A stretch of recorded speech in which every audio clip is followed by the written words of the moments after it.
That's honestly my biggest advice. People ask me like, oh, how do you like newer jumpers? You know, and I still consider myself a newer jumper. I'm not, but I just consider myself the young kid there, you know. So it's always weird to get people ask advice, but somebody always looks up to somebody. You're always everybody, you know. And so people are like, oh, what's your advice to like have fun, or what's your advice to a newer jumper? Which is just a really broad question. Like, I don't know, really learn how to question. land a parachute, whatever. But to me, the real advice is like. What's up, guys? This is Caylen with the Modern Day Sniper Podcast. Welcome back to another episode. And in this one, we are talking to a guest speaker who is a really good friend of mine. His name is Prib, and he is a skydiver out of Chelan, Washington, which is my home drop zone. And I met V about 8 years ago when I first started skydiving, and he started his journey in becoming a competitive canopy pilot. We wanted to bring you guys some different content for this episode and bring somebody that is outside the world of shooting, but is an active, very high level competitor to get a little bit of a view into what goes on in his mind when he's competing at that high level. Currently, V is 4th in the world as a canopy pilot, which is awesome. It's been so cool to see him on his journey of progression and how he trains and how he stays focused to meet his goals. I am super stoked to have been able to sit down and chat with him. I learned a lot, and I hope you guys learn a lot from the episode too. So make sure that you let us know if this is something that you like, because we can bring V back on and go a little bit deeper into all of the subjects that we discussed. But for the interim, have a listen to the episode. Let us know what you think, and make sure that you leave a comment. So thanks a lot, guys. We appreciate all of you. Enjoy the show. Wow. So it's been a while since I've seen you. For sure, man. When was the last time we hung out? What, early last summer, wasn't it? Would have been, because you weren't out at Skyfest, were you? No, it was early last summer, because you came out early and then you had family emergency, you had to leave, so it wasn't even like a full weekend. Yeah. Because you were out for a full weekend. Yeah. I think you like left the trailer at the place or something. Yep. Wow. Yep. And then, I was training. I trained last summer. There's a few times that I was at the drop zone where you were out, like you were competing or doing something, but I jumped for like, I don't know, I had like 20 something skydives the first part of the summer, getting ready to go do that demo for sure. Stone That's Glacier. right. I remember that. You remember that.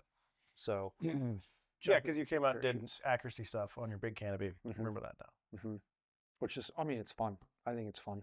All parachutes are fun, man. You know? All parachutes are fun. Yeah. You know, I'm like a super swoop knob, you know, or swoop snob, sorry. I guess, whatever. I'm a fine rifle kind of. Yeah, exactly. But so I'm always like, oh, I want to swoop, or I want to do this, so I only want to do this one thing. But then I'll fly a big parachute, and sure, it's not as fun, and it's not really what I want to do. But if you don't go into it with that mindset, I have a blast. Like, messing around, you're still flying, and you can still learn stuff that apply. It might be very subtle, but you're still doing it is better than not doing it. Yeah. Well, you took one of the Modern Day Sniper GOAT. Did their inaugural jump? Yeah, for sure. That was cool. I did. That was fun. Doing that demo in Bozeman was fun. That was like it was the way that the landing profile is like it's a major through. It's at Four Corners in Bozeman, so or just up the road from Four Corners. So it's a major intersection that's kind of like south. I think it's southeast Bozeman, but you're flying right next to the road, and so like you can hear people honking and stuff, and it's pretty fun. Yeah, and the crowd really enjoys it there, and we're just like supporting Stone Glacier. They give us so much support. It's like It's awesome. yeah, and the crowd enjoys it and stuff. So Doing anything with a crowd where you can hear cheering, it just really does make everything. sure. Even if you mess up, I think it actually does make things better. Like, you Yeah. know, we're doing freestyle at the World Cup, and people are cheering. That's awesome. It's just so much fun to be able to hear people, or if you have a good run, to have a crowd there. Yeah, That's just the coolest thing. yeah. I've never done anything like that other than doing demos with skydiving. You know, the couple that we did up at Chelan, and then I got really graciously invited to do one with CPS at SHOT Show for. We talked about that. Yeah, for sure. That was pretty intense because there was a lot of eyeballs there, and like Game's on. Yeah, too. game's on. Yeah, it's not just performance. And I am literally like the Buddhist ass jumper on this team of gangsters that has tens of thousands of jumps, and this is like no big deal. And I'm this new kid that's just, I'm just fucking terrified. Hey, what are the conditions? Where are you going to go your pattern? Yeah. Exactly. You were talking about earlier, like, hey man, what's your wind call? Yeah. Yeah, right. exactly. I'm going to be like, well, I'm going to part it right. Yup, he was right there. That's exactly where I need definitely to be. what I'm going to do. I'm not going to do anything differently. Yeah. Exactly. But it's like I've been put into a couple of high consequence parachuting situations, and like as really relatively low jump numbers. Sure, you did it super early. And I don't know if that's, some people would look at that and be like, that's dangerous or that's unsafe. I was blessed to learn from some really good people in the sport. You can't solely go off numbers. A lot of time, I mean, generally numbers and safety margins and rules it's kind of the lowest common denominator, right? Like, how do I write this rule? So a rule is, we write it so no matter what, if you follow this, the outcome's always going to be the same, or it's not going to be this. And that's not always the case, or that's usually not the case for sometimes even the majority of the people, but that's how rules are. So a lot of the times numbers on skill allowing you to do something aren't always applied right. So for that case, you did have the skill, and I believe that nobody would have let you do that, and you wouldn't have been there if you weren't ready for it. For sure. That's really high consequence. And, it's just, it's a lot of it's like a competitive mindset. You have to be focused and you just have to rely on the fact that I've been taught properly. Yep. Now it's my job to execute those skills under this particular set of circumstances. And it's always been so much fun because skydiving to me was not, I'm usually pretty good at whatever I do. And I know that sounds arrogant, but we were talking about this with somebody else, and it's just like, yeah, I can see something. Like if I see like this, you teach me how to use this widget, or I see you use it, I can pretty much pick it up. Like that's how I learned how to weld. Yep. That's how I learned how to do. That's how I learned how to do a lot of things, right? But the things that I really had to work at to learn and to do well at a high level was flying airplanes. I really had to work at that, and skydiving. For sure. Like I have to work at those things because those two things, flying, I haven't flown in a long time, but skydiving is one of those things that like, I don't do it enough. Like that's a huge part of it. Yeah, I don't do it enough. And so, but like learning those foundational principles of body flight, like when I first learned how to skydive, my mentors on the military free fall side of the house, they said, no matter what you do, don't go try to free fly, stay on your belly, learn how to do everything that you can on your belly with precision. Yep. And when you can do that confidently, then you can move into free fly, but not until then. And they told me stories. They're like, we've had guys come through the military free fall course that it's very evident that as soon as they got their A license, they immediately went to free flying, and now they don't understand the basic principles of belly flight. Sure, absolutely. And they're having real big time struggles flying equipment and heavy, awkward loads and things like that. So I think I was, really, what's the word I'm looking for? I feel a lot of blessed. I'm very blessed. I can't even speak. I'm very blessed to have learned from, for sure, people like you. And I guess before we get too deep into this, who is V Buck Prib? V Buck Prib is me. I finished off Caylen's license, getting his skydive rating. I'm a U.S. parachute team member. I'm a canopy pilot. So what that is a very small, very high performance parachute. You dive it straight at the ground, recover and fly through a course, sometimes touching the ground, within 5 feet of the ground, doing 90 to 100 miles an hour. So super, super fast, super small margin for error. If you look up canopy piloting or swooping, as we colloquially call it, you'll kind of get a good idea for that. It's a little bit hard to describe. Imagine a high performance airplane with no propeller, so no propulsion other than gravity. So you can do things that induce speed going straight down, and then you use all that energy you created and you release that and fly through a course on the ground. So I'm on the U.S. parachute team. I was at the World Cup of skydiving. I placed 4th, so I'm currently ranked 4th in the world. And I will be still representing the U.S. team here in South Africa in September of next year, as well as a bunch of other meets. Dude, congratulations to you, man. Thank you, man. I mean, it's been, so I first met you in summer of 2016. And I remember when I was making my choice, so I went to Florida. I learned how to skydive into land with Fred Williams at Complete Parachute Solutions. And I knew immediately, like, this is something that I was going to do for as long as my body would allow me to do it. It was just too much fun.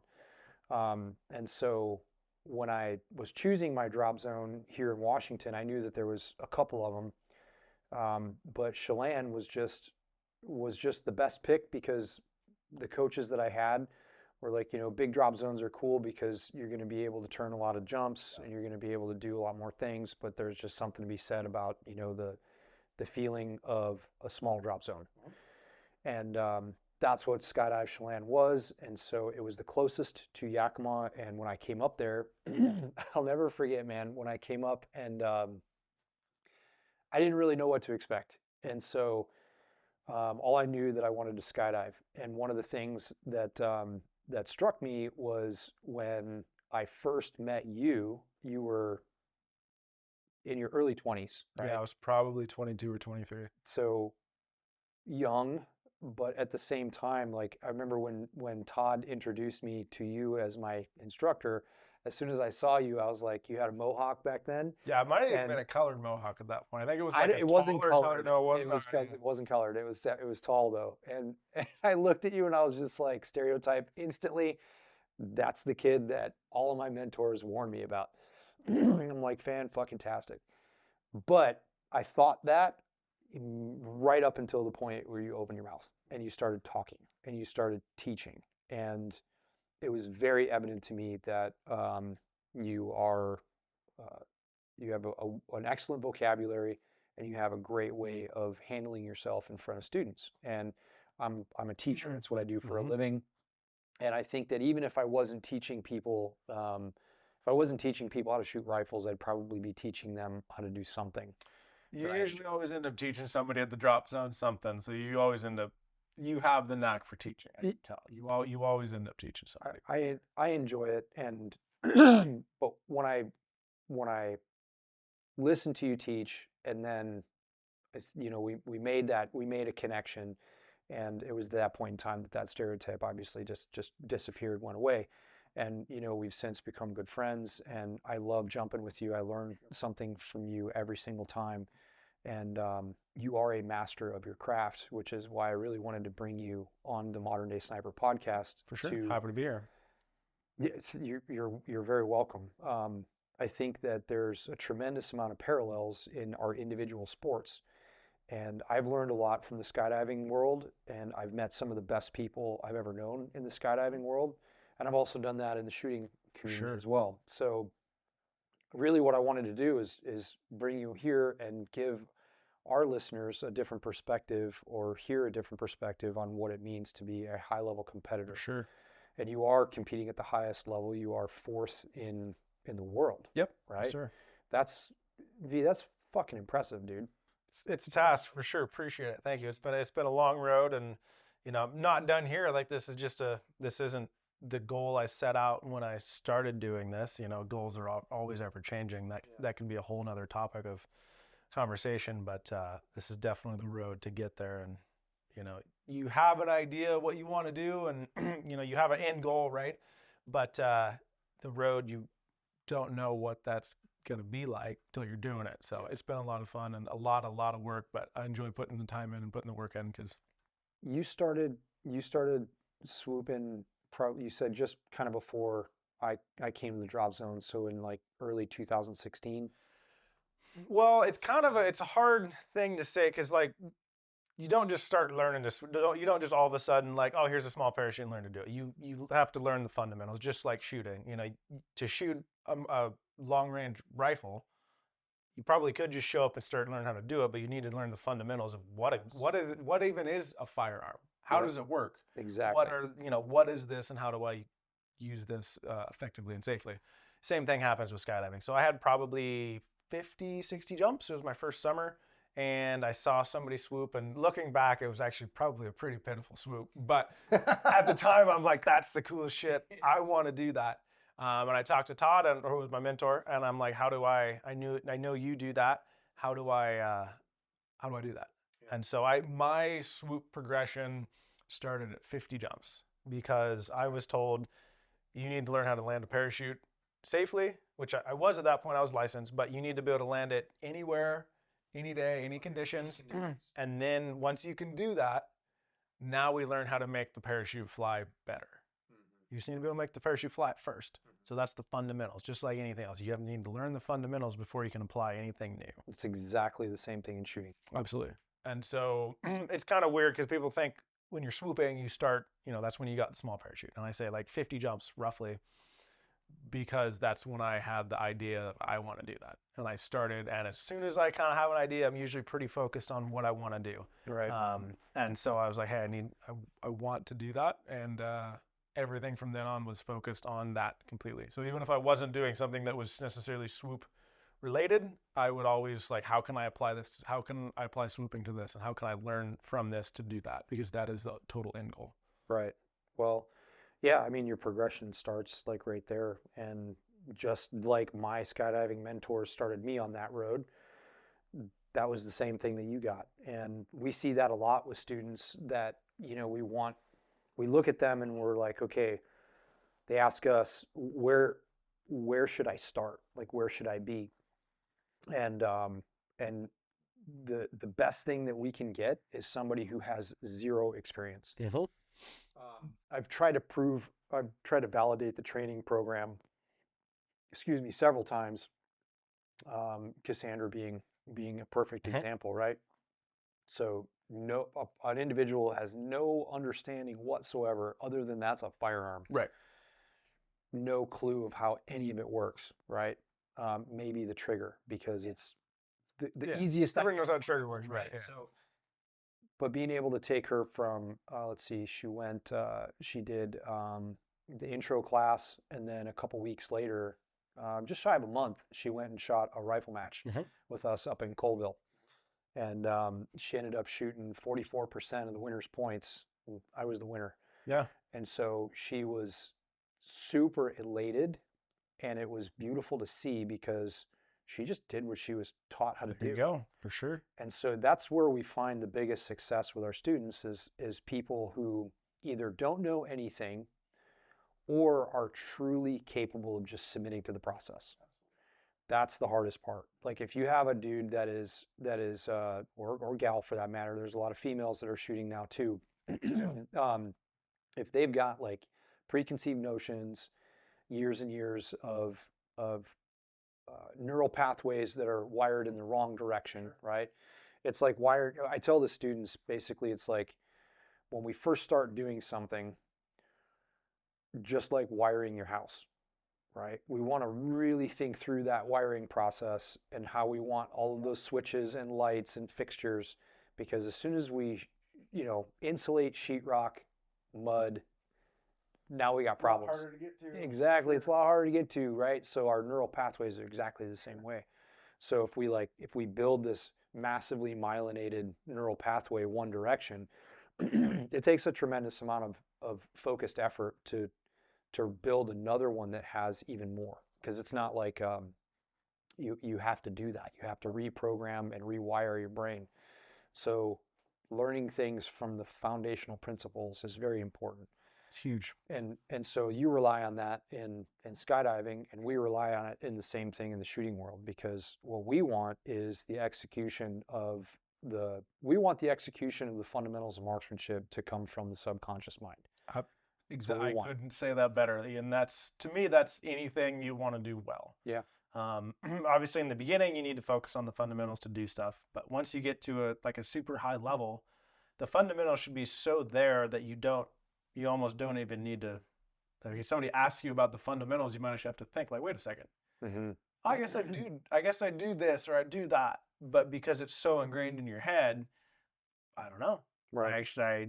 Because that's just there's such a constant thing. I like to look at a lot of the stuff like a scientific study, like if we're training, well, we only change one thing. In Right. science, they change one thing and At they a have time. all these constant things. So you don't change all these other things because you might get a great outcome, but you don't know how you got there. Right. And so it's the same kind of thing. You need to be constant. Yep. Agreed. Yeah, and it's like it paid off. It's paid off dividends in everything, in the things that I have done. Like as an example, I got out of the Marine Corps and I came up here to Washington. I had no idea how to weld, none whatsoever. And through guidance and mentorship of a couple key people, Yep. I was able to learn how to weld. I was able Yeah, not only for learn sure. how to like MIG, stick, TIG, both aluminum and stainless. Sure. And it was just like, okay, well, if this is how I got to do the thing, then I guess that's how you can do it. And some things definitely are easier. So like there's all types of ways to learn. Everybody learns differently. I'm a very visual learner. I'm similar to you. If I see it done, Yep. I can see that done now. So for skydiving, it's kind of tricky because it's a very feel thing. Mm-hmm. And so it's actually, that's why a lot of people can really, really struggle at learning it. Because one, maybe sometimes their instructors aren't the best or not teaching to them. They might be a great instructor, but maybe they don't teach the right way they learn. Sure. But then at the same time, it's different ways to learn. So like my actual job as a tree worker, I can see something done. I can see something do something a different way. And I'm like, oh, I know, I just learned a new way to do that. Mm-hmm. And so some jobs and some tasks are really easy to learn that way. Welding is also one of those. Yep. Where, I've seen that done, so I know how to do that. Yep. But not everybody learns that way. And that can be really tricky when you're learning, because if you don't know how you learn, and you can be like, man, I'm really struggling. I'm getting coaching from this guy who's the best, and I don't feel like I'm learning. Yeah, it could be just that it's that barrier, right? That For sure. And you might learn from this some guy who's good, but just some schmo at the range or wherever, and you're like, oh, that just clicked all of a sudden. That guy's not even that good. Well, because that person knew how to explain it or teach it. Yep. You were able to grasp it. Exactly. Done. Yeah, for sure. And that was what when I first started communicating with you, I was just like, yeah, because I mean, I related to you because I was in your shoes when I was teaching people when I was that age. And at, a pretty freaking high level. We were at that age, I was responsible for producing Marine Corps snipers. Yeah. Like, whoa, I'm 44 years old now. I look back on that and I'm just like, holy shit. It's a lot of responsibility on a 22-year-old. For sure. And so I think, that we were just talking about visualization earlier and something just kind of came to mind and we've kind of touched on it a little bit. And like how I'm usually really good. Things come to me very easily, right? Like we were just talking about, like the things that we're flying, Yep. piloting airplanes, and skydiving. But everything else was like really easy to learn, especially in the military side of the house. Yep. It didn't matter what I did. Like I was never a machine gunner, right? So I was never a machine gunner. So, but I had read about machine guns. Yep. I had read so many books when I was a kid. I was just like this fiend for that kind of information. I read both fiction and nonfiction. So I could literally visualize myself executing these tasks. Like that was my goal. That was my vision. That was my dream. For sure. So I could see myself as a young boy. I could visualize myself doing that when I got older, right? A little older. So that when I did have the opportunity to do that task, it felt like it was just like, oh, I've done this before. In my mind, I had done it before. Sure. And so it was like, bam, okay, you want me to disassemble and reassemble a Browning M250 cal machine gun? Sure. Okay. I need to see it maybe once. Right. you know, and then it's like, okay, I got it. For sure. And I think that's, you know, in large part because like the visualization is very important, but I think you have some great points in visualization in the sense that it just doesn't work for you. Well, there's also levels to it. So you have to look at like what's the outcome, right? Or what's going to happen if that visualization is a little bit off. Yeah, so like in your analogy of taking apart AM2, okay, well, what happens if it's a little bit different? Oh, well, I'm going to look around and be like, actually, there's the little things there. And the grand outcome doesn't make any difference. But if your visualization is in, I'm at the biggest competition of my life and I'm winning if I make this, what I'm about to do. And let's say you visualize a little bit wrong. Well, that little bit wrong at a high level is a total difference. Sure. And so now you're adapting to something that hasn't happened and you're training for something that could happen like that. But when it doesn't happen like that, you're actually training, just like you put the wiring in wrong, for something else that hasn't happened. So now at a split second, and depends on what you're doing, for swooping, it's pretty quick. Yep. We have to undo all this wiring, redo all the wiring, do it right. In real time. And that is, and it sounds small because you're like, well, maybe I visualize rolling out here versus rolling out there. Sounds pretty small. But then when you roll out over here, holy shit. Or I visualize this shot hitting center or whatever. I'm not a marksman like you guys. So we're going to have to work with. No, you're not wrong. Yeah. So then I visualize this stage and all of a sudden, like I messed up the first stage. Now what do I do? Right. Yeah. Well, I visualize for something that, so the margin, you have to look at the outcome of like, okay, is the margin, I just maybe fumble for a second, or maybe I look at what's going to happen if it's not right, or if that visualization doesn't work for you. In general, I do visualize on a grand scheme. As you were talking about, like learning how to do something, absolutely. I'll see it, I'll visualize through it. But when I think of visualization, I see, like in a competition or in training, like visualize, I do this, I do my turn, I do that. I don't do that because that to me is detrimental because the human aspect is very hard to make everything perfect. I've actually seen you do that.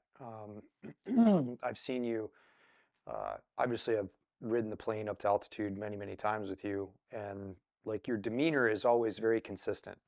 You don't have, sometimes, you know, you can see with different people where it's like, okay, we got work face on. Yeah. Or that we've got, you know, fun face on.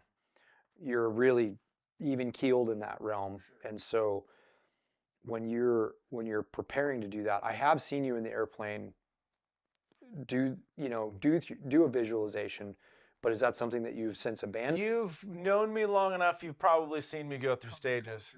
That was the stage where I'm like this, I had learned about it, I read about it, it's like the psychology behind it makes sense. Sure. I'm gonna do this. Well, you're trying something to see if it works. Really good, do this. Yeah. So that's that equation. I'm gonna do their equation, and that'll make me good.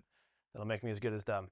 Doesn't work that way. It didn't work for me. Now I've learned to be like, you know what? Stop. Like sometimes people think I have Tourette's I don't know if they actually think I have Tourette's, but I'll be like in the plane because it usually, like, you might not be the first person out of the plane. So you might take off, you'll see the conditions, and then you might be the last pass or the last person out. So maybe you'll be up in the plane for 15 minutes. So that's basically 15 minutes. You can't look at the conditions. Right. If you completely change it, you can look out at a windsock. That's pretty much it. So you can't really do much. And I'll be out there and I'll feel myself slipping into like over focus, over visualize. This is important. And I'll have to tell myself like, stop. Like I'll literally shake my head and be like, stop. Right. We're not doing this. Because when I focused and over visualized on stuff, I found it was detrimental to my performance. Yeah, I can totally see that because you can overanalyze things. Like paralysis by analysis. Try to walk while explaining how to walk. Okay, yeah, totally. I can see explain how to breathe. Yeah, how to breathe. Yeah, what do? I guess I take my, and as you're explaining it, I'm like, oh, I actually have to like breathe. What we've been breathing our whole lives. It's the same type of thing. Yeah. So there's a balance. You can't just create one cut and dry like thing that drays for success. That's a totally fair thing In to a say. certain place it might work well, and in other places it might not. Have you ever heard of the 4 levels of consciousness when it Never comes to have. these? Or maybe I have, but enlighten me because it doesn't So- sound familiar. Layer 1 would be unconscious incompetence, which would be the equivalent of you don't know what you don't know, Mhm. right? So that's like the baseline, right? Incompetence is like a lot of people look at it as a derogatory term. It's literally just a word to describe the fact that you're uneducated in an area. And then unconscious means I'm not aware, Yep. right? Then the next layer above that is conscious incompetence, which means I've learned what I don't know, right? And then the next layer above that is conscious competence, means I'm competent in executing this task, but I have to use conscious thought to do it. For sure. And then obviously the level that we want to get to is unconscious competence. So we're pulling things from the subconscious. Now, one of the books that we've been discussing quite a bit in the shooting community as of late, I was first introduced to it by my friend Mike Lilly. I want to say several years ago, 3 or 4 years ago, and I was never really focused on being a good competitor at that point in time. I've never really taken a pointed focus at being a good competitor. I've always just used competition as a way to validate my skills. Yeah. To say, okay, like where am I at? Like, what do I need to sharpen? What do I need to, tune in on, focus on, whatever. So I would consider myself to be a good shooter, but I'm not a very good competitor yet. And so that's what I have to learn how to do is be a good competitor. And Philip, the co-founder at Modern Day Sniper, he is an extremely avid competitor. And so that's where he cut his teeth. Yep. And so this book With Winning in Mind, written by this guy Lanny Basham, who won several gold medals in the late 70s. He speaks about the 3 parts, right? So the 3 parts is the subconscious, right?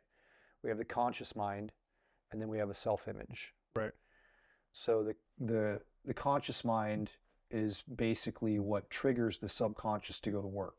The conscious mind interprets conditions. It identifies, wind speeds. It identifies, where you're at in the pattern. On the shooting side, it identifies wind and all those things. And then what is the thought process is that the conscious mind then fires off the subconscious. And basically it's the trip. It says, okay, go to work. Yep. Right. Because we can only focus on one thing. Like I can only think about that this is a Godox widget. Yep. Like while I'm thinking about that, there's nothing else going on in my conscious mind because it just can't focus on anything else. But the subconscious mind can execute, millions and millions and millions of things at once. And then the other part of that, the third part of that is a really interesting component called the self-image, which is how we visualize and view ourselves from the inside. Sure. Right? Like, as an example, if we show up to the firing line for a stage and you're thinking to yourself, I hope this bullet hits the target, your self-image is misaligned with what your goal is. Your goal is to put a bullet in the center of that target. So you have to believe truly that it is like me to hit this shot. It is like me to hit every shot that I take, because that needs to be programmed into your mind in order for you to truly believe that it's going to happen. Yep.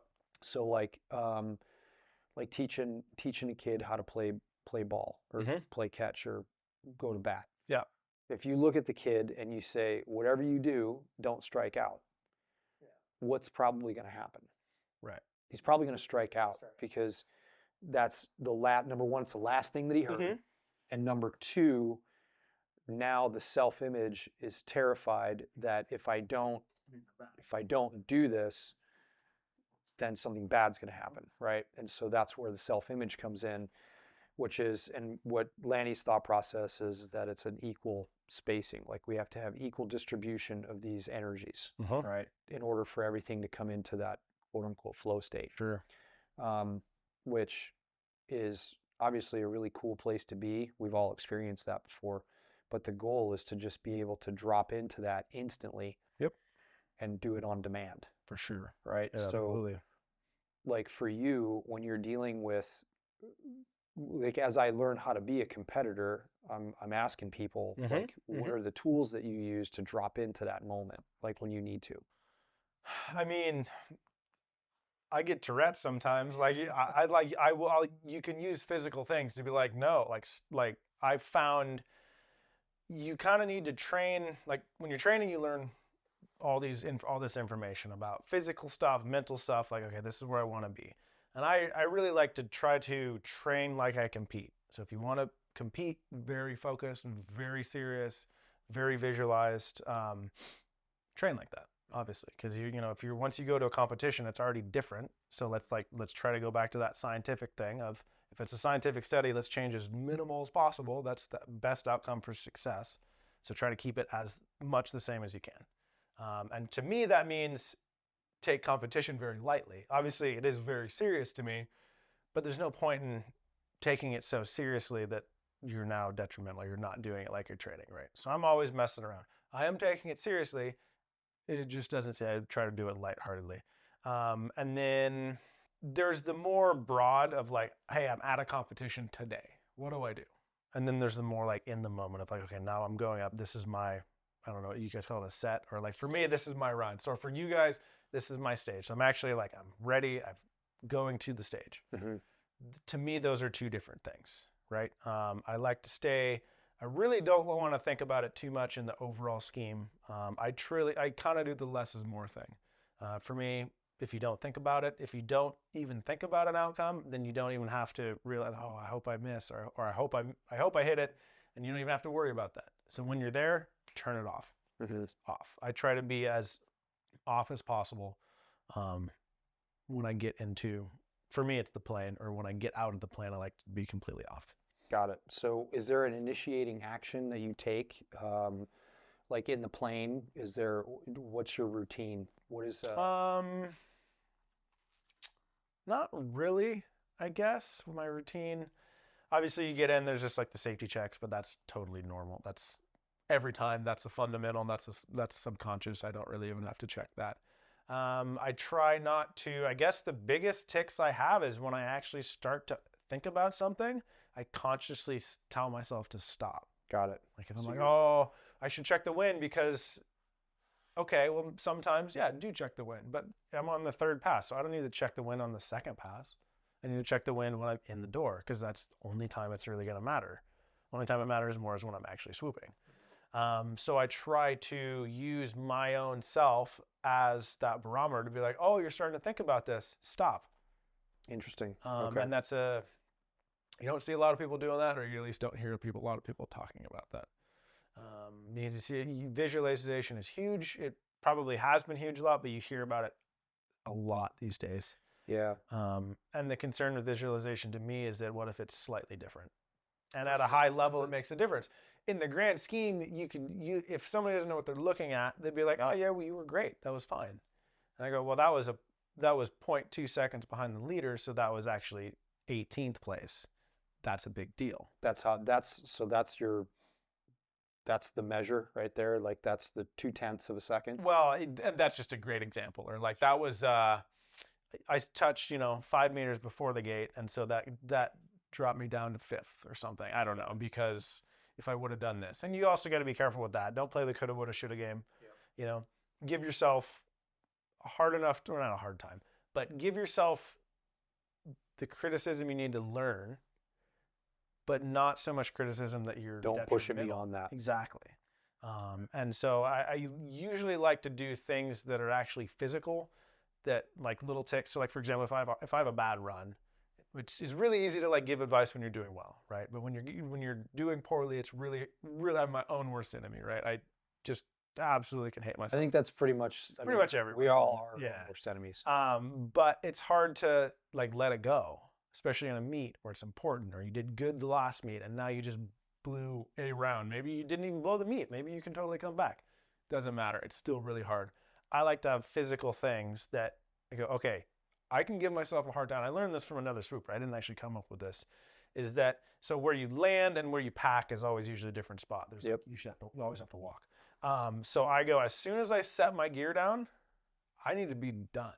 Whatever is going, I can hate myself as much as I want. You can do whatever. Turn it off and get over it. Once you take your gear off, once you're in the hangar, and actually more realistically, as soon as I take my gear off, that's when it's like, you need to stop. Yeah, for sure. That's a great thing, man. That's a great piece of advice. And that's everyone. You can choose it for you. It could be, you know, whatever somewhere always has. So like, for you guys, it'd be like, what does every range have? Or what does something, okay, maybe as soon as I pick up my last piece of empty brass, you need to get over this. Yeah, so that's a great thing. You know, insert thing. It's a physical thing. Yeah. That keeps you in check. Yep. So for us, it would be like, you know, you would, you know, as soon as the time's up, you know, you make a safe rifle, right? Take your mag out, pull your bolt back, mag out. And then usually somebody's there to pick up your brass for you to kind of keep the flow going. Everybody kind of takes turns doing that. But then, like, my routine is as soon as I'm done with that, my brain is kind of scrambled eggs in that moment. Mm-hmm. So I do a post-fire check, which is I return my scope to 0, my elevation turret, drive it to 0, make sure everything's set, make sure the rifle's safe, and then I'll take everything. By that time, somebody's handed me my brass. Yep. And then I take my rifle over to the safe area. And as soon as I'm at the safe area, the next thing that I do is I store my empty brass in my bag. I reload that magazine. And usually by that time, I've had enough time to kind of like mellow out and kind of, you know, unscramble my brains, so to speak. And then what I'll usually do is I'll jot notes down from the stage because it's fresh in my mind. Do you take notes at all when you do that? Not really. It's a very, no, one, I'm not great at writing. I mean, I can physically write and great at spelling, but pretty bad handwriting.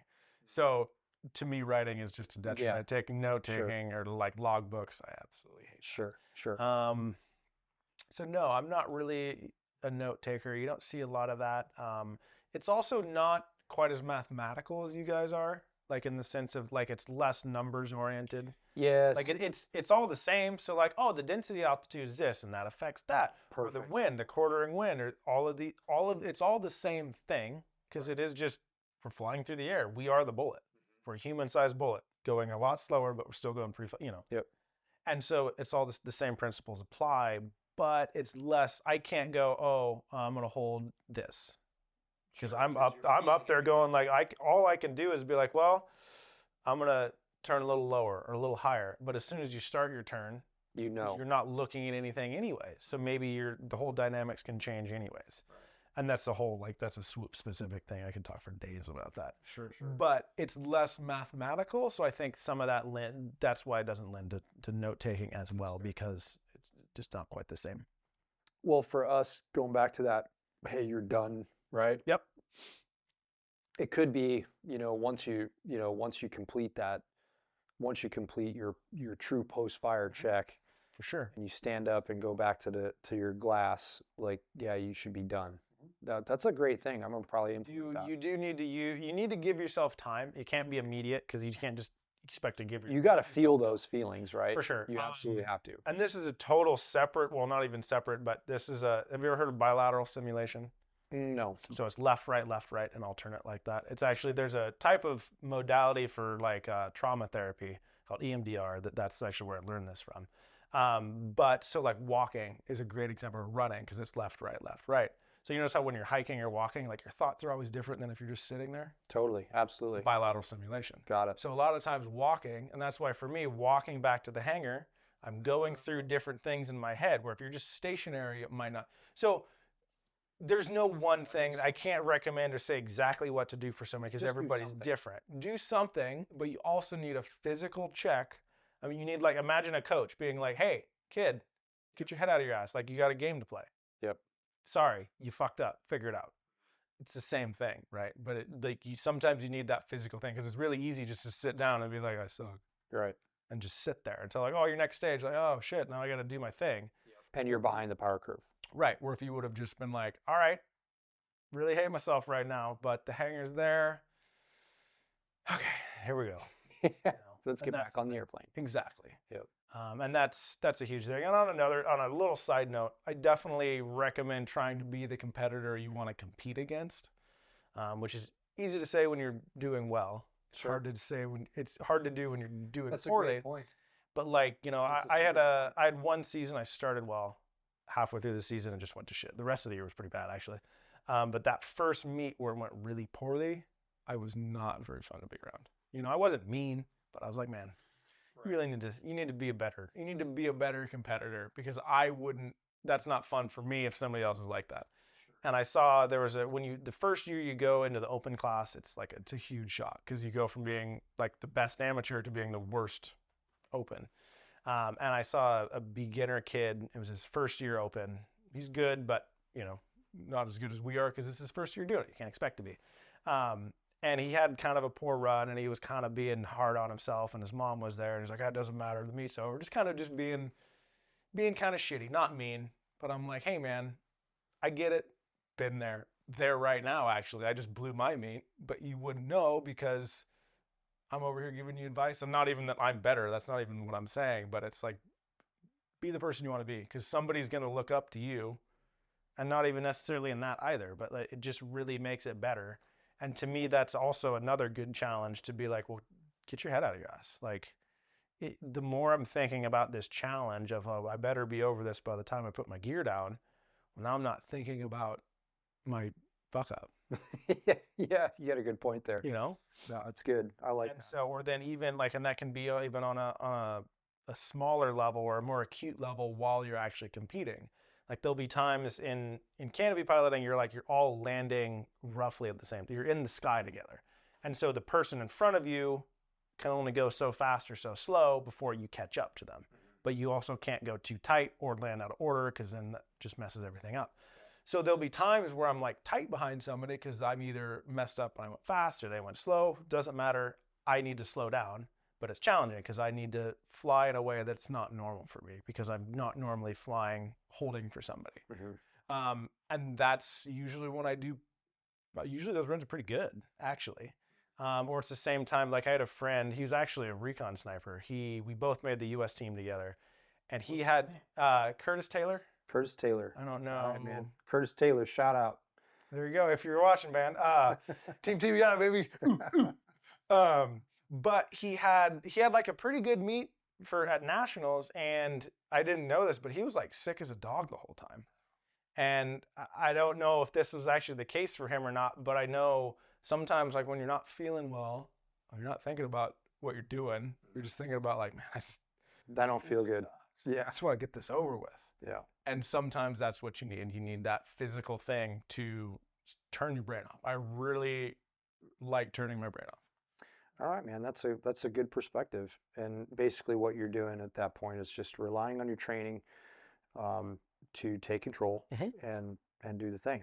Yep. And that's obviously at a high level. In the beginning level, don't turn your brain off. This is all once you've gotten the fundamentals of course, of self-conscious. Absolutely. At a certain level, some advice doesn't work. It doesn't cross over yet. Like, you couldn't take advice from somebody who's at a certain level because it just doesn't apply quite there. So you always just need to be somewhat introspective on where you are and if it applies to you. Absolutely. Don't be afraid to listen to it, but it might not. For sure. It very well could not, yeah. Well, we see it too, like different levels of awareness. And I'm sure it's the same thing in canopy piloting. And I mean, it was as I started to downsize in my canopies and started to notice that, hey, things start happening faster. Mm-hmm. Things are more sensitive. And in the shooting world, your visual process will, so as an example, right? So when I look through my rifle scope and I line my sights up on my target and I press the trigger, if my body position is correct and the rifle's connected to me properly, and I've got, a competition rifle, which means it's heavier, it's got a muzzle brake on it to keep the muzzle down, because I need to see exactly what that bullet just did on the target. Yep. I need to be able to read what it did on the plate, so that way if I need to add wind or take wind off, the way we say it's not a hit. If it's not center, it's still a fucking miss. Yeah. Because we want the student in that mindset to always correct for center if you can. Now, when you're first learning this, your students can't see, they might be able to recover from recoil quick enough, but they're not primed. Their brain isn't primed to pick out what's important. Yeah.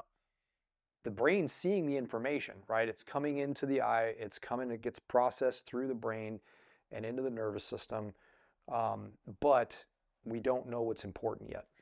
And that's at that higher level of competing, you're learning what's important and you're priming your brain for what's important. You guys just heard the term cone of awareness? We have a guy that does he does a class for us called the psychology of observation. And it might be the same thing. He and I were in the Marine Corps together, and he ran the Marine Corps' program. It's called Combat Hunter. And what it was to train reconnaissance assets, snipers, reconnaissance Marines, forward observers, things like that, on human mannerisms. What are people what's their body language telling them? Learning how to interpret tracks.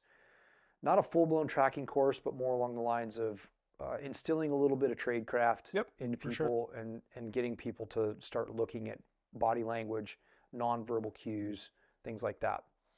So maybe in the same level. He could probably explain it way better. Go for it. What do you got? It's essentially, imagine there's I'm going to try an analogy here for shooting. You guys are way better at this than I am. But imagine you have like your adjustable scope. So you have a target. And the first thing is like, oh, it's way out there. I'm just going to crank that up so I see nothing but the target. Great. You see the target, but you don't see anything else. Correct. So initially when you're learning, that's your cone. You just see this one thing. And the better you get, the more you can kind of zoom out. And as you zoom out, that cone gets bigger. So now you can see, oh, there's that little bush moving, or there's little this.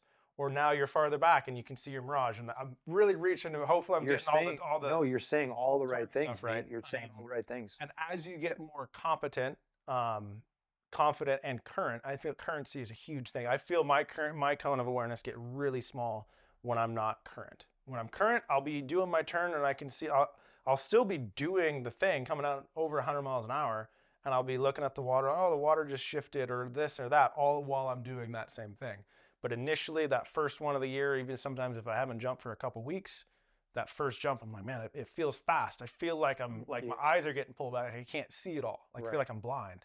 I'm not, but there's that cone of awareness gets narrower as you are uncurrent or incompetent, I guess, or that's not a dig. That maybe not rust. The best term. Yeah, rust for sure. So that cone of awareness is huge. And I try to gleam as much as you can. That's not just the target. That's not just that one thing. And that's so freaking excellent. That's an excellent analogy, because that's really the truth. When you're rusty, I went to a match last weekend and I hadn't shot a rifle match in several months. And I handicap myself because I'm still I'm not in that competitor's mindset yet. And I'm like, well, I'm going to go film this, and I'm going to try to capture this, and I'm going to try to, do all of these extra things. And it's just like, you're kind of an arrogant ass because you're rusty. You're not ready for that yet. When that cone of focus widens back out, right? When I'm able to have that bandwidth to process more information, then let's start adding the camera back in. Let's start adding the other things. But coming into this cold and rusty, it just wasn't a smart idea. And I got what I got. So, and it was just a level of focus and concentration that wasn't where it needed to be, or where it needed to be. And so, and I was trying to shoot with a suppressor, and a suppressor has a bigger recoil impulse than a muzzle brake, so you have more sight picture movement. And I elected to shoot a heavier bullet, which inherently has more recoil. So you start stacking all of these layers on top of layers and being rusty at the same time. It's just like, yeah, man, you need to train more. Back to that, like, Back to keep the it like drawing board. science, man. It Yeah. really, you want to try to keep it as much as you can. And especially the better you get, the higher you get in competition, the more that makes a difference. In the beginning, like if you're first learning how to do this, if you could just be the best at doing the fundamentals, or I guess in theory, if we're all just the best at fundamentals, we'll be the best, but it doesn't really work that way. If you just focus on the fundamentals and you're good at it, okay, maybe I change weights, maybe I'm shooting a suppressor, not a muzzle brake. There's more of this, but focus on the fundamentals. It's the margins aren't that tight. You'll probably be top of your class. Mm-hmm. At the highest level, it doesn't work that way. Nope, it does not. And so, once again, it goes back to like, where are you and what are the consequences of what you're doing? Correct. Because like for us, is it death? No. Or is it just not a good meet? Or is it blowing a very important meet? There's all these things. And then what meet is it? Maybe it's a meet where you're like, well, this is kind of like competition. You can't train competition. Like competition is only what it is. Like you can't do something and get exactly what. There are certain things that there's nothing you can't simulate it. It just is what it is. Mm-hmm. Competition is one of those. So you have to be willing enough to have do enough competitions where you're like, well, I had a bad meet. That's just the way it goes. Maybe I was the best there and somebody just got lucky. Or somebody had a great day and I didn't have a great day. Or maybe I had a bad season. It's committing. You can't expect to do it in one season. If you are, great. Maybe next season won't be that way. Really? I don't know. So there's kind of a lot of that too. You have to be. When did you actually start competing? I started competing in 2020. 2020. So I knew I wanted to do it, but where we were, there wasn't a lot of information on leagues and where to go, and I just wasn't certain on it. So I was like, I should be really good. I only really want to do it if I'm getting super egotistical, but I'm like, I only want to do it if I'm like good. I'm not expecting to win, but I don't want to go there and make an ass of myself. I want to be good. Of course. And so what I did unknowingly is train really hard and try to get really good, and that put me right at the top of the intermediate class. So my first season, I won the whole I won the whole year. I did really well actually, but it was super stressful and not what I was expecting for my first season. So then when you crush it your first year, and then you go to pro, you're like, oh, maybe I'm the next. Because there's always a couple people that are like, that person obviously does the work. It's not taken away that they're not hard workers, but some people are just naturally probably going to be the best at something, right? And everybody else is not. So I was like, oh, I'm probably going to be the next like Kurt or the next whatever, next guy who's really good. Not the case. I just was good that year. Good at intermediate and not good in pro. Doesn't change. It changes.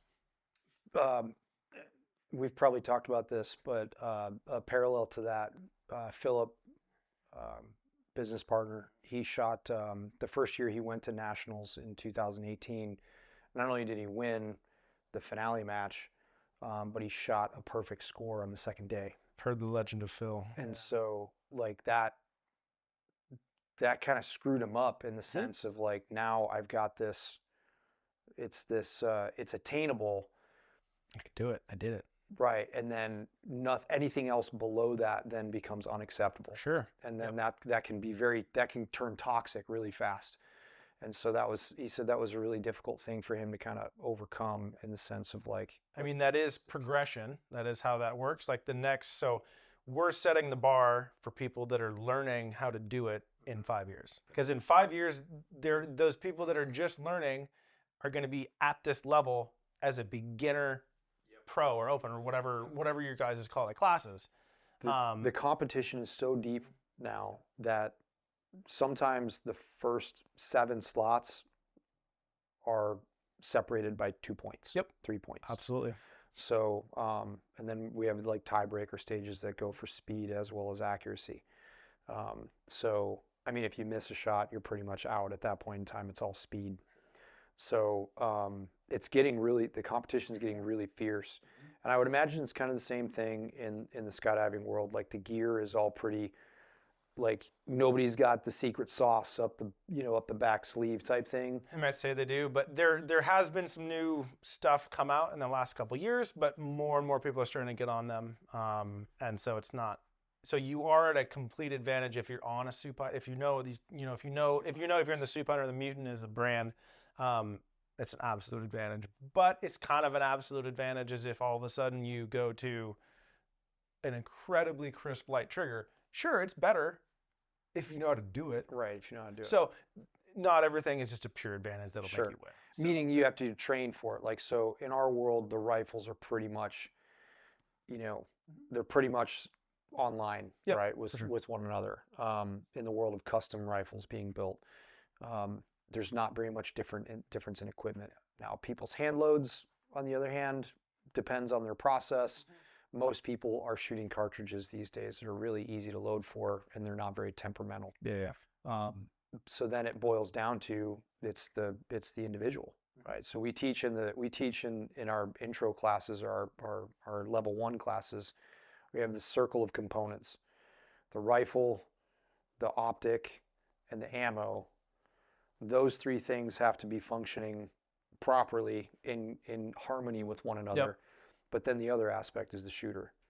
And so you have, you could have a shooter that has a lot of resources to buy the best equipment possible. So, and I've seen that.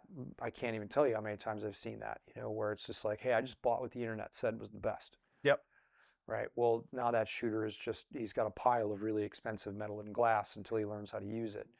So now it's like, now the shooter is in the mix, and it's like that top 5%, in that top 5%, that's where the mental game really starts to show up and say, okay, this is, and every time I've ever shot and won matches or done well at matches, I've always just been not trying, not even caring. Absolutely. That's my approach.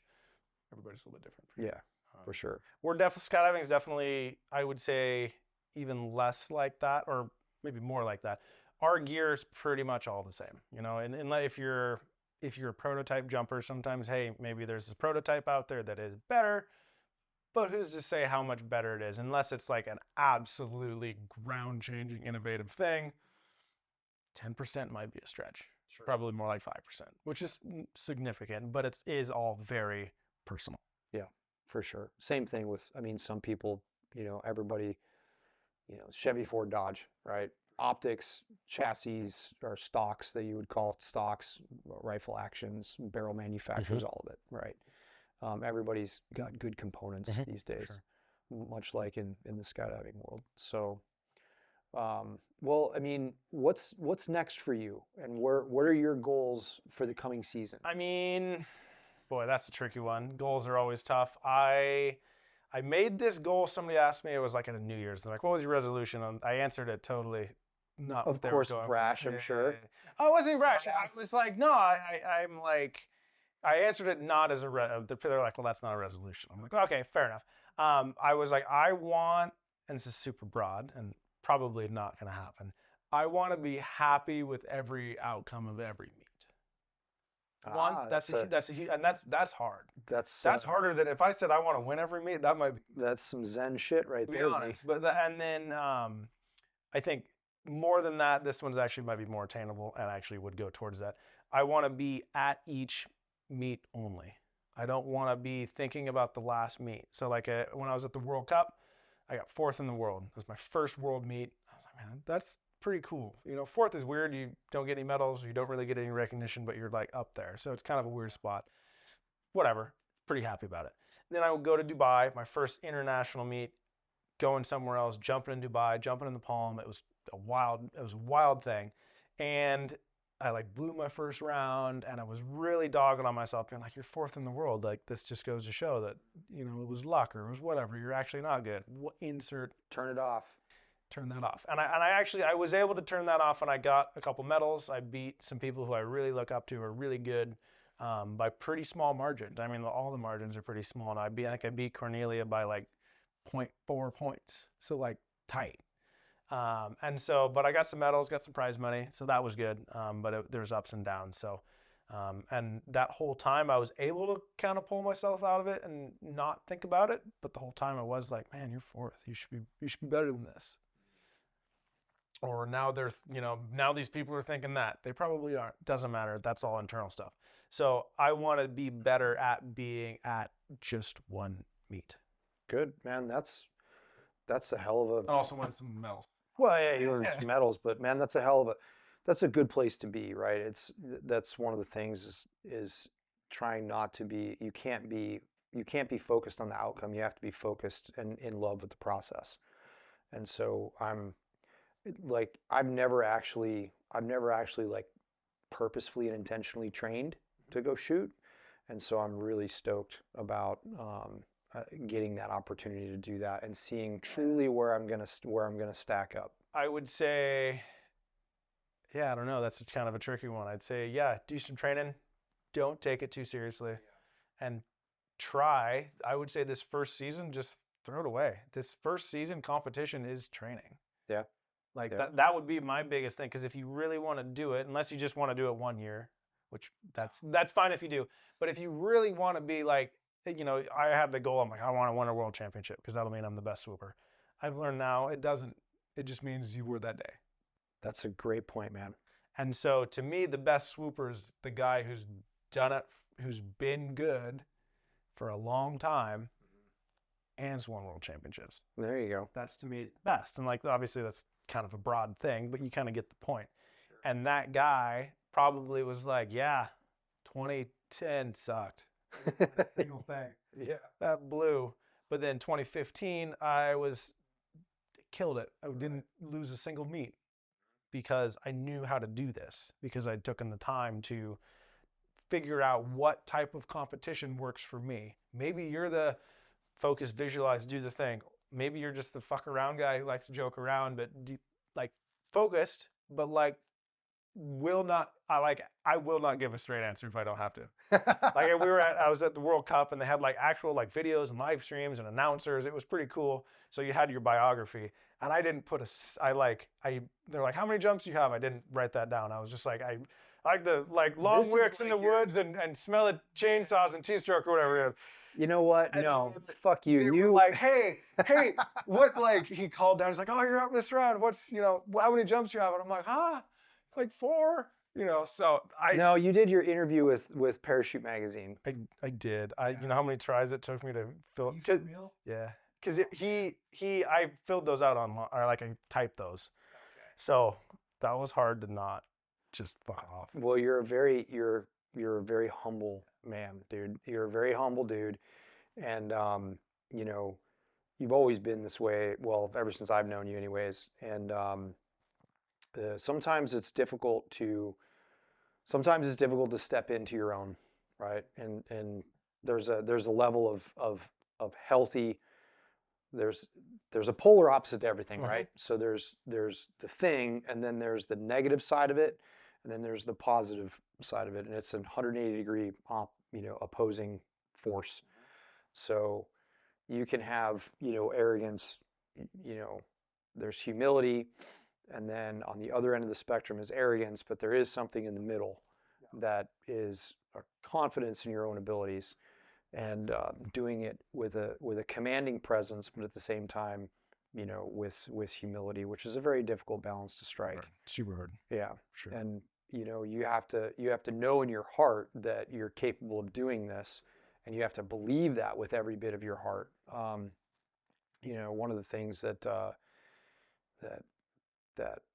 Basham attributes to his win at the Olympics is he's like, I'd seen myself win the Olympics 100,000 times. Sure. Like he had gone over and over and over. So there was only one option, right? And that was to perform at his best level. And so I'm excited about this because every time I do these things, I learn more and more about myself. You're gonna learn so much for sure. Yeah, it's gonna be fun. And we put ourselves in front of our students all the time. Every class. That was one of the things that both Philip and myself took from our days as being military snipers, is that our instructor staff never shot in front of us. They never shot in front of us. Yep. They do, maybe a demonstration here or there, but they never shot in front of us. And so now every class we do an evaluation, and the instructor shoots the evaluation in front of the students. to set the bar and set the standard for that day. For sure, man.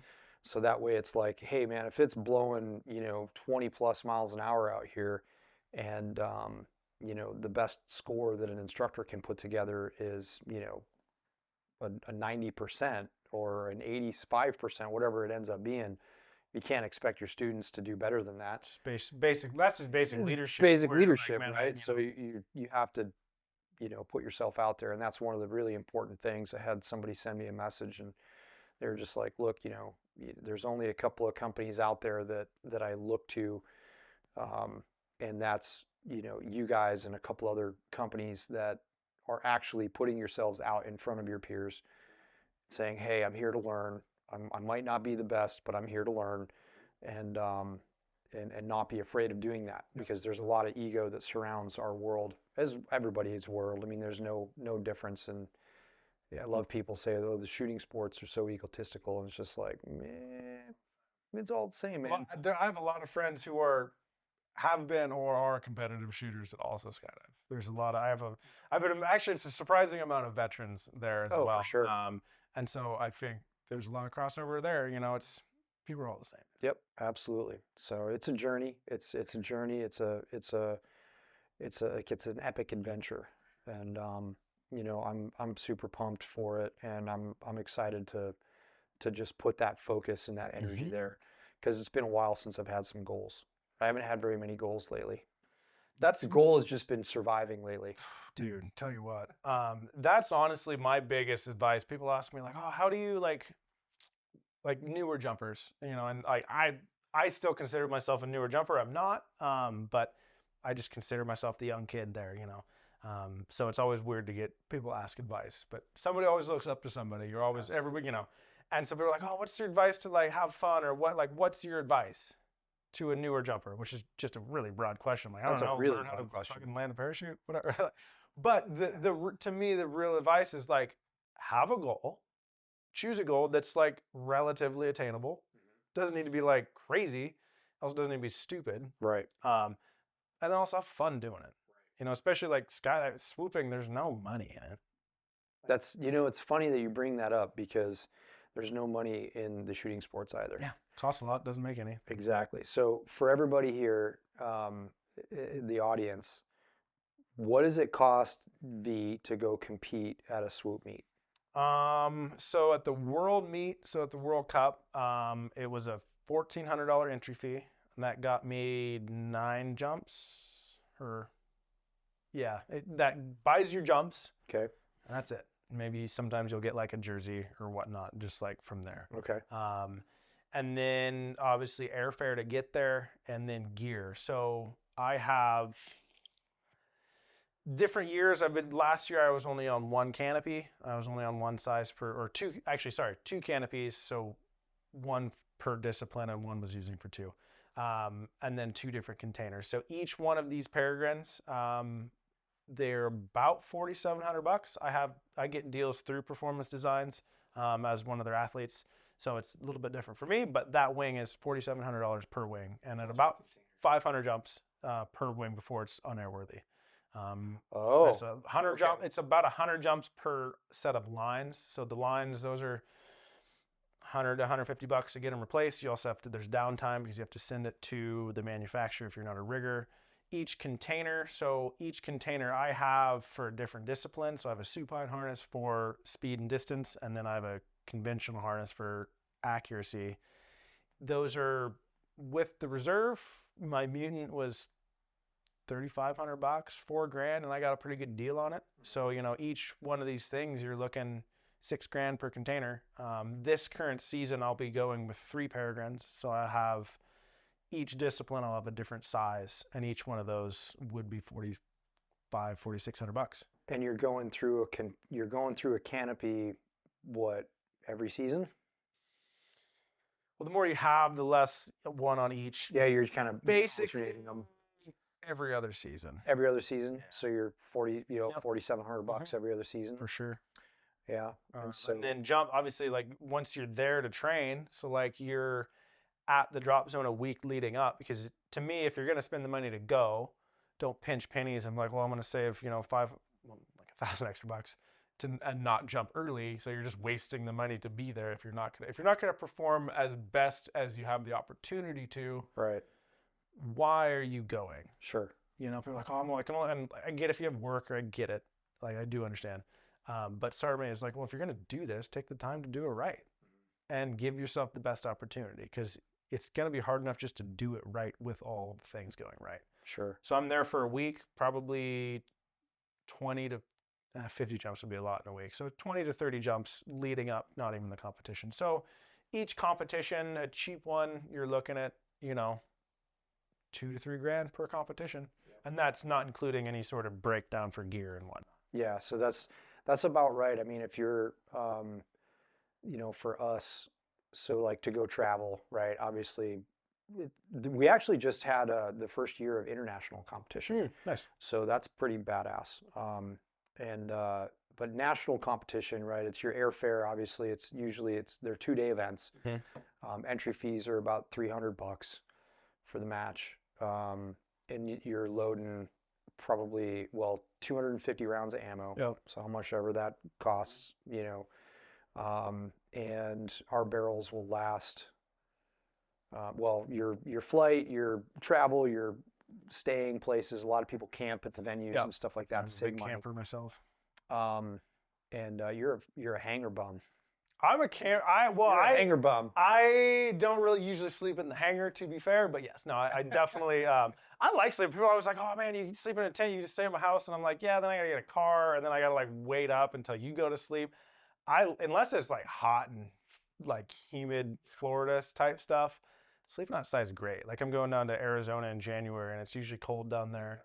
People are like legitimately concerned because I'll just like coyote camp, so I'll have a tarp on a line. Yeah. And it's like a $600 sleeping bag. Yeah. I'm like, oh, you're cold. Do you want to sleep with? I'm like, no, I'm fine. This is great. I love this. This is like a really nice sleeping bag, actually. So I'm gonna sleep really well tonight. I'm gonna sleep so good. Yeah.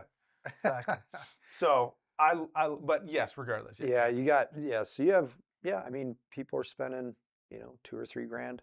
I mean, people definitely spend more than I do because they'll usually rent cars and they'll do this. I don't mind. Well, to me, that's not even roughing it. I grew up in the woods and whatnot where, you know, you can actually rough it. We're sleeping in a tent with like a phone charger and a coffee maker and like a little Bialetti and like a jet boil. That's not roughing it. But you know, to some people, that's really rough. So, you know, if you rent a car and a hotel and places to stay and drinks and stuff after, you know, at night, that adds up. That definitely adds up because there's obviously a social aspect of it. For sure. And there's a lot, I mean, so basically at the end of the day, you're dedicated to doing it, right? It's a commitment.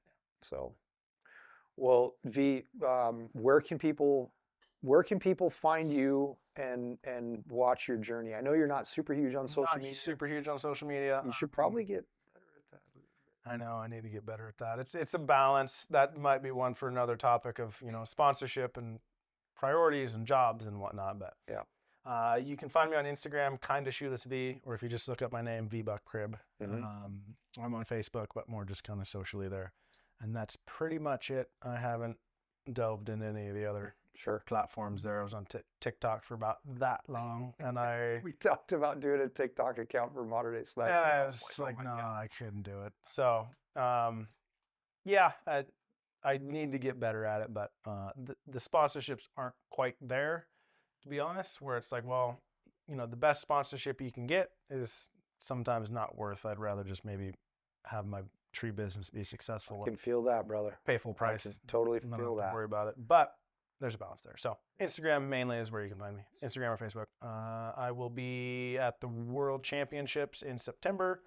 I will be in... Where's Worlds at? That's in Pretoria, South Africa. That's right, yeah. That's and then awesome, I will be in Rayford, North Carolina for the USPA Nationals to make the team again, because you have to make the team every year. That'll be end of August. I'll have a pretty busy month there. I'll probably be gone for about a month straight, which that'll be an expensive meet, needless to say. Right. And then there's the USCPA. That's just a US league that starts in March. So I'll be going on Florida in March there. So. Okay, man. I'll try to get better at putting stuff online, but no it's guarantees just, there. You know, it's cool for people to watch on your path.